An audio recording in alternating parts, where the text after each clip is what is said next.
बड़ा दिन भर साला ससुरारी गईले। चलो तनी आज सार के श्रद्धा पूरा कोई के आई।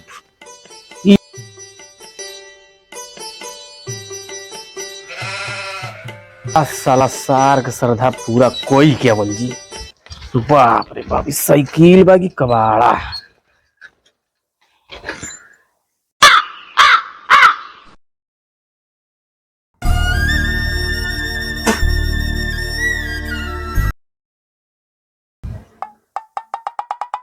अरे बाप रे, आ गई ना जो से जीजा झ से झाट कबार।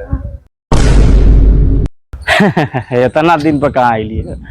2 महीना 4 महीना हो जाला तब ना हम आईला तारा द्वारे। अरे आज मुर्गा उर्गा बोनी मुर्गा, अरे बहुत मन करा था मीट खाए का। आज मुर्गा उर्गा बनावल जाए, आज सार के श्रद्धा पूरा करबो दे हम आयल बानी जाना तारा।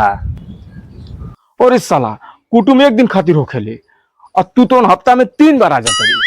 तू जीजा हुए कि हमार जूजी। और नमस्कार सार साहब, बहुत बड़ा एहसान के दल हमरा के तू मुर्गा खिया के। आज हम मुर्गा ना खाइब, आज हम खाइब खस्सी का मीट, आ वो नमक मिर्चा मेरा ही के। खस्सी पले बानी अपने खातिर, तोरा खातिर नहीं। रखल बा बासी भात, वो खा के तू जइबा। खइबा तो खा और नहीं तो जा। कुटुम साला एक दिन खातिर होखेले, तू साला हफ्ता में 3 दिन आ जाता रे। तू सार हमारे घरे आवला तो हम तो के अंडा खिले रही, और हमके तू मुर्गा खे के बहुत बड़ा एहसान कर दिले हुआ। एदा पर तो अगर हमारे घरे आ गिला तो तोके हम गरम गुह खियाई। तू सरू माथा चोदऊ जीजा यहाँ से चल जानी तो हम तोर के गाल फाड़ दे। यहाँ आइला तू खस्सी का मीट खाए, रोज रोज साला कहीं आ जाता खस्सी देखता आ जाता ही। साला कुटुम बनल बाड़े, तू कुटुम ना साले हमारे कुटिया हुआ।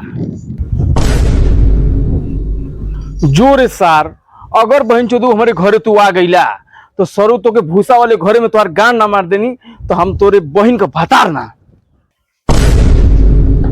गाड़ के कर मारी। वो भूसा वाले घरे में पता चली तू हमार जीजा ना, तू हमार जूजी हुआ। 12 25 60 और जीजा मने झाट।